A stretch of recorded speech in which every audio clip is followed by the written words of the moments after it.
Hey everyone, it's Ryno here with another interesting thread from DISboards.com. This thread is still pretty new, so plenty of opportunity for you to jump in and give your perspective or join in on the conversation, but Jackie and I thought it was worth sharing. So the thread is titled, Our First Time Without Kids, Interested in What Others Have Done on Their Trips. This was started by poster Sarah D112, who says, so outside of rides, which we still do, what things do you do when your kids aren't with you? I'm thinking my husband would love the behind-the-scenes tour of Living with the Land, if they still offer that.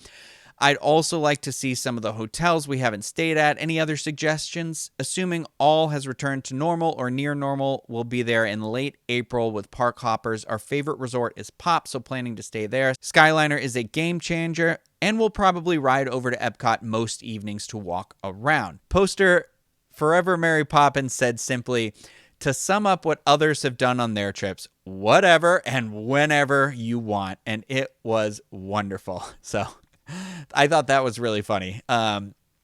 Baker World said, without the kids, we discovered and continue to discover all the places we would never or could never or would have felt comfortable going with the kids. It is so relaxing. Tons of themed lounges, pool bars, ESPN to watch a game, relaxing at a table without feeling like I needed 3 eyes. No need to plan meals or make reservations because all the bars serve the same food as sit down, walking past a ride with a long line without a negative reaction to ignore, totally skip loud, confusing quick service restaurants with running obstacles, kids.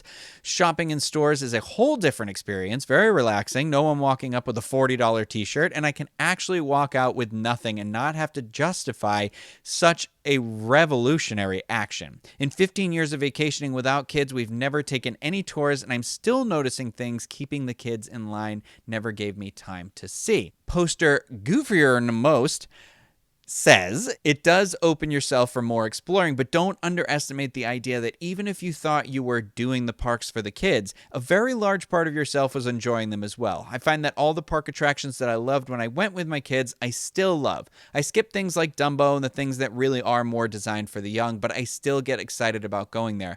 I don't drink other than the occasional light imbibement, so the clubs and the getting drunk and acting like a fool around the world while spending a small fortune has never been a draw for me. I'm sure there are others that enjoy that, and now without the kids, you are much more able to enjoy that experience. The only thing you have to remember to do to enjoy Disney at any age is to bring your inner child with you. It still lives within, even for a 72-year-old grandfather of 4.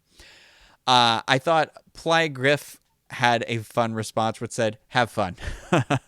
But they also said, it was a lot of fun when we have done our no children trips to Walt Disney World. There have not been many, but we still enjoy the parks, be it a little slower pace, taking time to sightsee the things we have walked past when we were getting the kids to the things that they wanted. We were to say it's selfish. We ate in places we could not eat with the kids, took the time to sit down, eat snacks, and people watch, ride the rides we like, really explore Future World at Epcot because we love Halloween time. Food and wine is so good. Who knew? Not us, because we had our kids with us, and talk about how the kids and grandkids would love this. Then laugh your head off because they are not there. It's like you are getting away with something. This list could go on and on. Go have fun, reconnect, enjoy the parks in a way that you could not do with the kids on the trip. Read the windows on Main Street USA, have a Mickey bar, but most of all, have fun. I think that's a really nice sentiment there. Blondie58 says, we are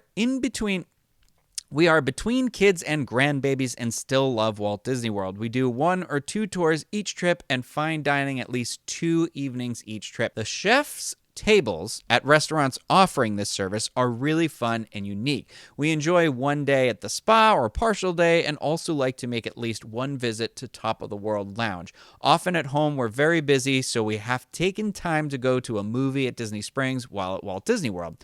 We enjoy so many of the attractions in addition to the rides that we do at least once, but often not multiple times as one may do with the kids, except for Splash Mountain. Love the music, characters, and the ride. We also take the time to check out other resorts when we visit. Last time we rode the gondolas just to see what we could see. A stop for a drink or to see the resorts was fun. We also walked between 4 and 8 miles each morning to see Walt Disney World from a different perspective. Each resort has so many places to walk and enjoy the quiet of the morning. So that's an interesting thing to say, getting up earlier and trying to just pacing yourself. I would think it would be the opposite. Like you'd want to sleep in because you don't have the kids. But I don't have kids, so I don't know.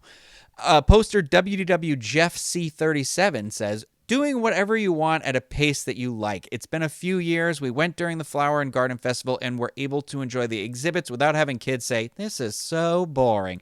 Also was able to go to a couple of seminars. Going with the kids was great, but the adults only trip was a really nice change of pace.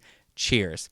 Happiness 101 says, my husband and I steal a few days here and there before our grown kids arrive. We have so much fun. We check out places that our kids fly past. We take our time and enjoy being together, discovering new things. We love meals together. We love walking, swimming, reading.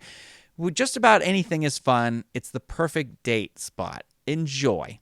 What I would take away from this thread is prepare yourself for a very new perspective and for different places and paces. Places and paces.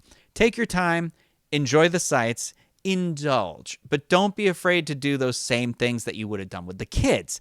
However, as much as you probably have spoiled the kids at and with a Disney trip, now's the time to spoil yourselves. Disney is such a unique place that can be shared and experienced in so many ways. It's interesting how the travel party can affect and change that experience for you as well, whether you're with like 17 adults or just 2 little kids that need a little extra eyes on them. It does really affect that experience, and you will see things that you never saw before. Trust me, I have been to Disney with the little kids, as a little kid, all these things, and I am still always kind of amazed at how perspective can shift based on this sort of a thing. So, what else did I write here? I wrote, I personally would love to experience a solo trip to Disneyland at one point. That is on my bucket list. I know that sounds kind of selfish and rude maybe, but